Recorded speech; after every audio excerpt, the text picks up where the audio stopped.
Kalau dari aku pribadi sih, memang sebelum aku aktif di TikTok, aku memang aktif ngebuat video di YouTube ya kan, di YouTube, di Instagram. Tahu dari mana penjualan Bang Freddy tuh bisa naik gara-gara si TikTok itu? Apakah pas pembeli dateng nih, terus dia bilang, abang yang di TikTok ya? Atau ada yang komen di TikToknya gitu? Gimana taunya? Saya penasaran nih.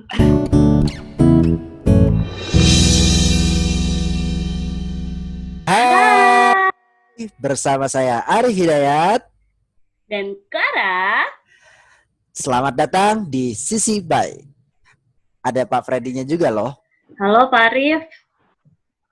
Halo Clara, apa kabar? Nggak baik nih Pak. Aduh, lama nggak jumpa malah nggak baik ini.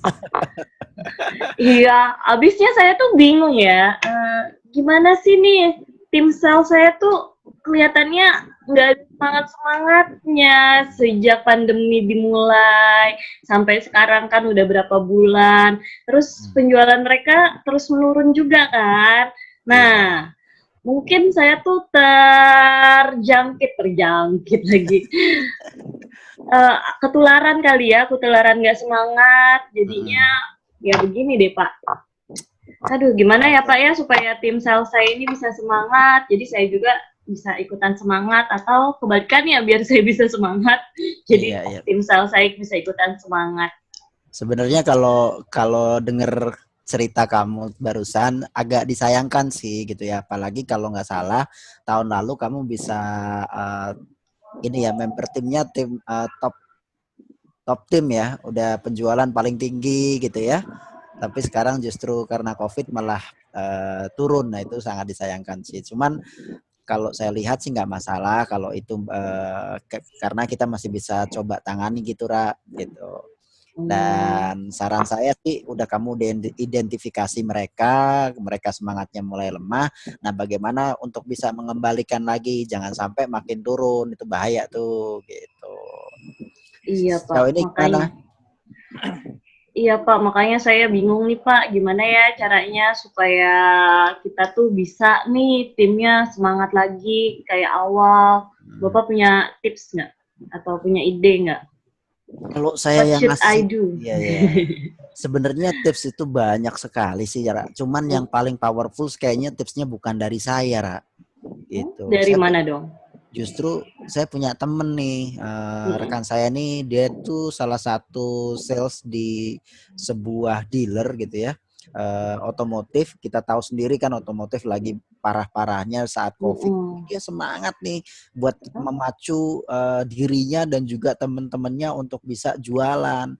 Kan bisa kita lihat nih kok saat COVID gitu ya, otomotif paling tiarap gitu ya. Tapi saat ini dia justru tetap mau berjuang dan itu luar biasa sih menurutku. Bagus kalau misalnya kamu bisa belajar sama dia, Ra, gitu.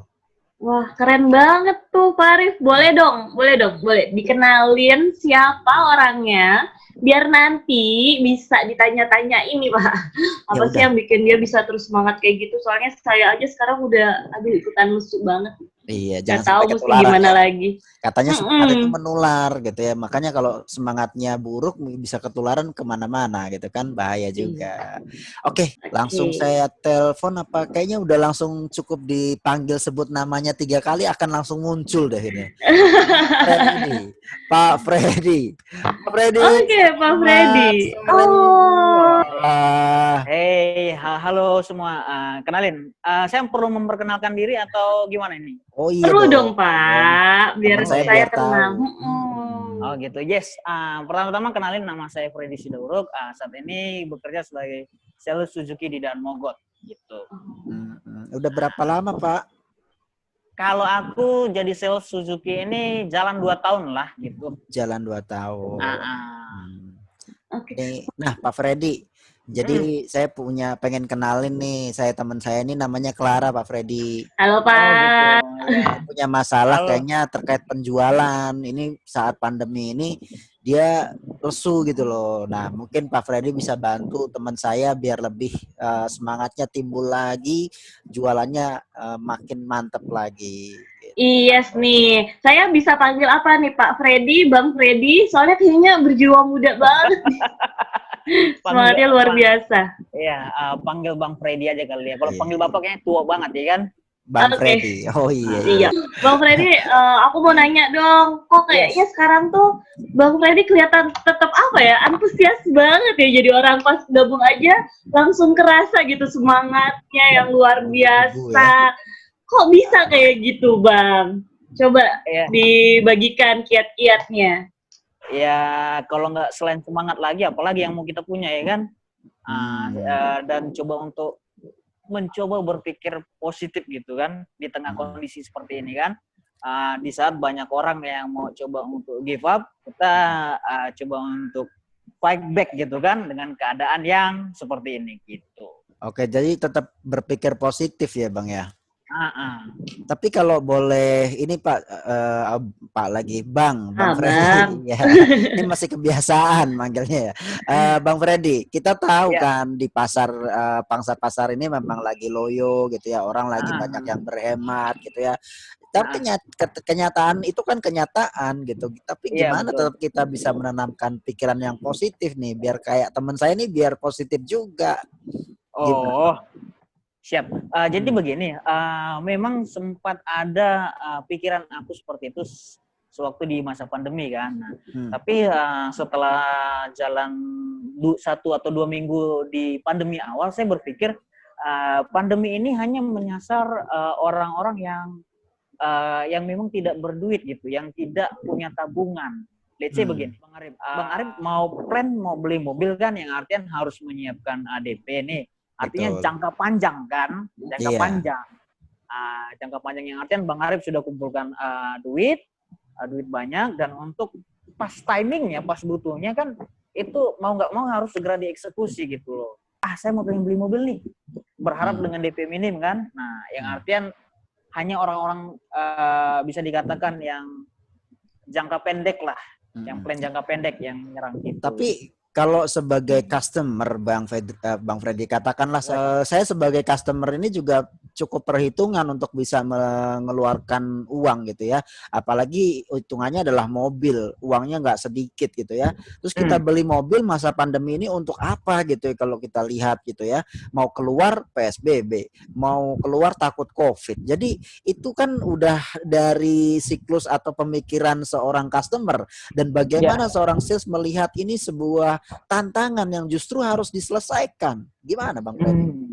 Kalau dari aku pribadi sih, memang sebelum aku aktif di TikTok, aku memang aktif ngebuat video di YouTube ya kan, di YouTube, di Instagram, terus di Facebook, dan menggunakan juga di Google Business. Nah, cuman impact-nya itu sangat-sangat kurang, impact-nya sangat-sangat lambat pergerakan kan. Nah, saya tahu TikTok itu memang dimulai di awal 2019, saya mulai TikTok. Nah, cuman semenjak pandemi lah saya lebih aktif menggunakan TikTok gitu untuk promosi, hard selling, soft selling, sama product knowledge gitu Bang. Nah, itu saya aktif di awal Januari gitu, aku cuman pelan-pelan kan. Nah, tapi once ketika pandemi mulai, aku mulai kasih product knowledge juga, terus tentang tips-tips di leasing, nah gitu. Jadi karena saat ini hanya TikTok yang booming, jadi saya lebih condong ke TikTok gitu ketimbang ke platform yang lain. Oke.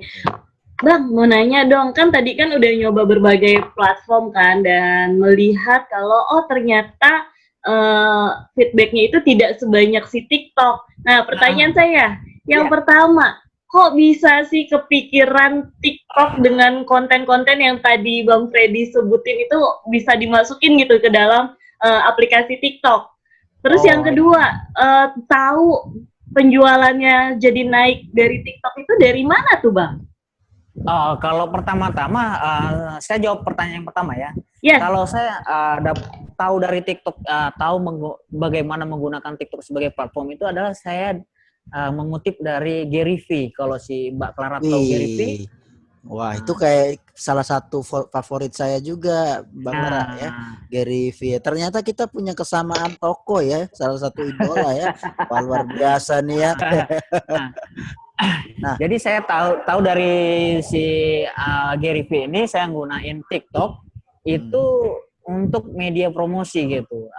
Awalnya sih sempat ragu gitu, apakah TikTok ini memang bisa meningkatkan brand awareness sampai ke sales gitu kan. Nah, tapi semakin seiring berjalannya waktu, sempat memang ada rasa tidak percaya diri dan rasa kayak kayaknya useless banget gitu gunain TikTok ini karena kan mostly pengguna di situ adalah anak ABG betul. uh, dan anak-anak yang agak sedikit cari perhatian kan.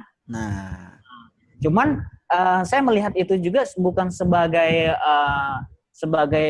penghalang atau sebagai mendistraction fokus saya, tapi hmm, pengguna TikTok di situ kan pasti bakal punya orang tua, bakal punya paman, bakal punya bibi. Nah, saya hmm, menyasar pangsa pasar itu tuh. hmm, Nah, yang artian kalau nanti ada anak yang main TikTok, mah ini ada sales Suzuki nih, kan mama mau cari mobil gitu. Saya ke situ. Kenapa saya bisa dapatkan poin itu? Karena saya sangat sangat dengar-dengar apa yang kata Gary V bilang. hmm. Oke, menarik ya, Mbak Clara ya. Mbak Clara sendiri udah melakukan belum jualan melalui TikTok? Wah, ini menarik loh. Bisa membangun awareness gitu ya, publikasi lebih dan sebagainya. Bahkan soft selling, hard selling bisa dilakukan di Yes, yes, situ, yes. Mbak Clara. Iya, iya, iya. Saya jadi terinspirasi sih. Makasih nih Pak Freddy. Nanti saya coba. Nah, pertanyaan yang keduanya dong, Bang Freddy tadi. Terus tahu dari mana penjualan Bang Freddy itu bisa naik gara-gara si TikTok itu? Apakah pas pembeli dateng nih, terus dia bilang, Abang, yang di TikTok ya? Atau ada yang komen di TikToknya gitu. Gimana taunya? Saya Iya, penasaran nih. kalau untuk meningkat secara signifikan sih belum ya. Cuman selama saya di